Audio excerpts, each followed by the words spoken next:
Section 1. Picture this. It's October 2013 in Linyi, Shandong Province, China. A highway patrol officer suddenly slams on the brakes along the shoulder. Anything in there? Because the weeds and grass nearby look way too neatly piled up, like someone desperately tried to hide something in a hurry. As the cop gets closer, a stomach-churning stench hits him hard. It's not just regular decay. It's the sharp, sickening mix of burnt flesh and gasoline that makes your eyes water. He pushes aside the branches and grass, revealing a drainage ditch. Inside lies a body burned beyond recognition. Hair, skin, everything charred pitch black. You couldn't even tell if it was a man or woman at first glance. What a horrifying sight.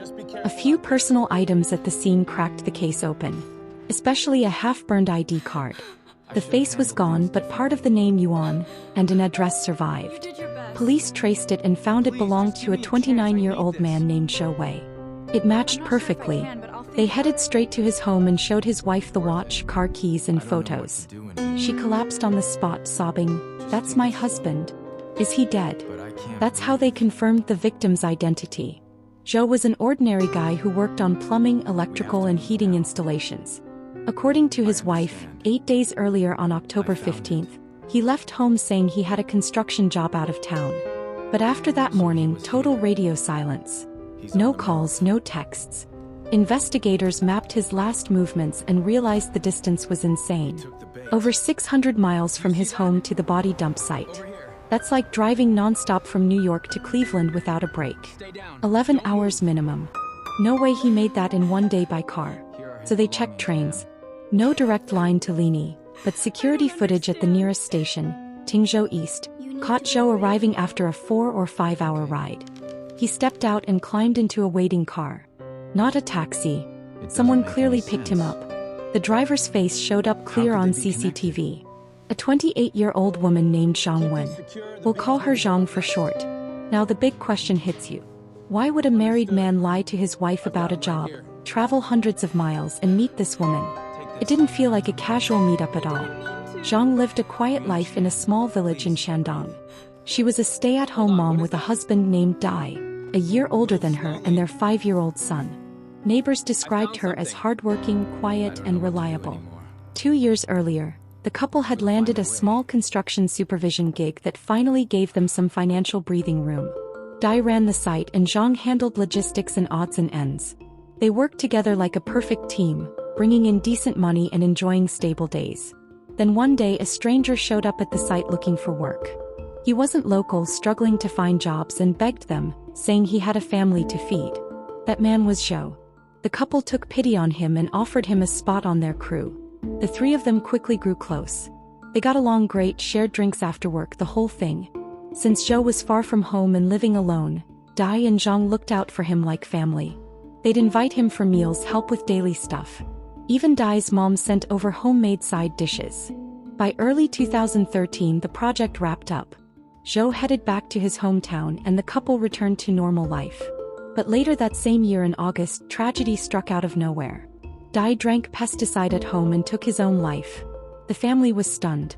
Why would he do that? He had a wife, a kid, and money coming in after the job. His suicide note was especially haunting. It said something like, "This isn't my wife's fault. Someone out there is hurting us." Police closed it as a simple suicide with no signs of foul play. But something felt off. So far, 2 men who had been like family were dead. One by suicide, the other burned beyond recognition 2 months later. And sitting right in the middle of it all was Zhang. Was she just an innocent victim caught in the crossfire? Or was there something much darker going on? Section 2. Things get even darker from here. Police decided to reopen Dai's death and dig deeper. They questioned family members, but everyone said the couple had no major problems. They got along fine, was the common reply. Then a hidden detail surfaced. Dai had actually divorced Zhang a month before he died. His mother was shocked. She had no idea. That triggered memories of a huge fight the couple had a few months earlier over some strange photos Dai received. At the time they brushed it off as a misunderstanding. But when detectives pulled Dai's phone messages, the shocking truth spilled out. Dozens of explicit photos. Nudes of Zhang and what looked like intimate scenes. Messages that knew tiny details about her habits and their home life. They came from a mysterious locked account. Dai had been getting this harassment for months. At first he denied it could be real. No way, he thought. But the messages kept coming every single day. His trust started cracking. He confronted Zhang and she swore she knew nothing about it and felt completely violated. The threats escalated fast. Day and night the sender wrote things like, "You two don't belong together. Zhang is mine. Divorce her now. You have no choice." Dai spiraled into severe depression, insomnia, and heavy drinking. His whole world collapsed. He finally broke down and told Zhang everything, but she kept insisting it wasn't her. Family advised him not to jump to conclusions without proof. They trusted her completely. Still, rebuilding faith wasn't easy for Dai. The couple quietly divorced without telling relatives. Zhang was devastated. "Why am I being punished for something I didn't do?" she cried. She swallowed a bunch of sleeping pills in a suicide attempt.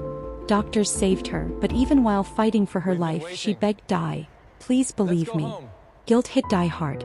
He thought maybe he had been wrong the whole time and apologized. They promised to try again. But just 3 days later he drank pesticide and ended it all. The constant harassment, depression, and self-blame for doubting his wife had broken him. Not long after Dai's death, Zhang got a message from Zhou. "Your husband is gone.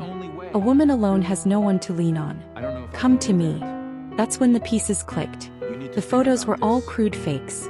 Zhang's face wasn't even clearly visible in most. A pro could have spotted the edits instantly, but Dai, from a rural background, had trusted them too easily. Zhou had orchestrated the entire nightmare. Rage boiled inside Zhang. "This monster killed my husband." She wanted to call the police, but Zhou showed his true evil side. "Report me and I'll kill your only son." The sexual shame, stalking, her husband's death, and now threats against her child pushed her to the edge. No one would believe her story easily. That's when Dai's best friend stepped in. A truck driver named Wei had watched his buddy slowly crumble and choose death. Out of loyalty, he started helping the widowed Zhang. He gave her money and support. 1 month before the murder, on their wedding anniversary, they visited Dai's grave together. There, Zhang finally confessed everything. "Zhou is the one who destroyed our lives."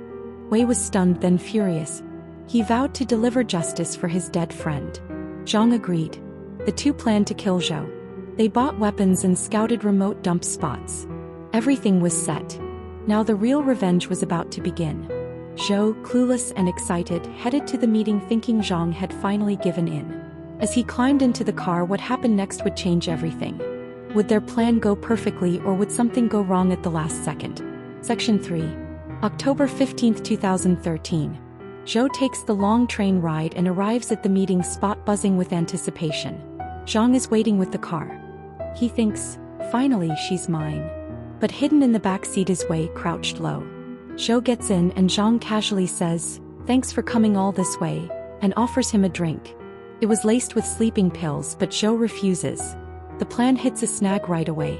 Zhang signals and Wei springs up, wrapping a wire around Zhou's neck from behind. Zhou panics and fights hard, but he can't break free. He stops breathing. They drive to the pre-scouted drainage ditch near the highway. Wei dumps the body in. Zhang pours gasoline over it and lights a match. As the flames roar, she whispers coldly, "You deserve to suffer in hell. This nightmare was all your creation from the start." The body burned so badly it was almost unrecognizable. They covered it roughly with grass and branches, then deleted every call and message between them. Zhang told Wei, "I'll never forget what you've done for me. Get out of here fast." Wei headed to Qingdao and laid low. Zhang went home and acted like nothing happened, taking care of her son as usual. Just 3 days after the body was found, on October 26th, police arrested both Zhang and Wei for murder. Surprisingly, they stayed calm during the arrest. In interrogation, Zhang said, "Yes, I killed him, but I'm not a bad person. I've never hurt anyone else. But that man destroyed my husband." Her story shocked the investigators. It all started back at the construction site when Zhou became obsessed with her. During a drinking session, he openly said, "Zhang is so beautiful. He's exactly my type. I should have married someone like her." The couple laughed it off as a compliment at first. After the job ended and Zhou left, the blackmail began. It tore the family apart. The trial opened in May 2014. Prosecutors charged them with murder and corpse desecration. Zhang's lawyer highlighted the years of psychological abuse, her suicide attempt and diagnosed panic attacks, asking for mercy. Wei told the court, "I'm fine going to prison, but don't blame her. Zhang isn't a criminal. She's a victim."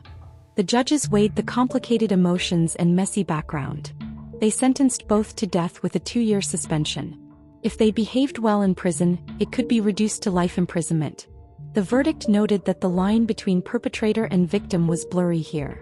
This case shows how harassment, sexual obsession, and defamation can completely destroy a person and a family. Zhou's twisted fixation ruined lives, and in the end, it led to his own death through revenge.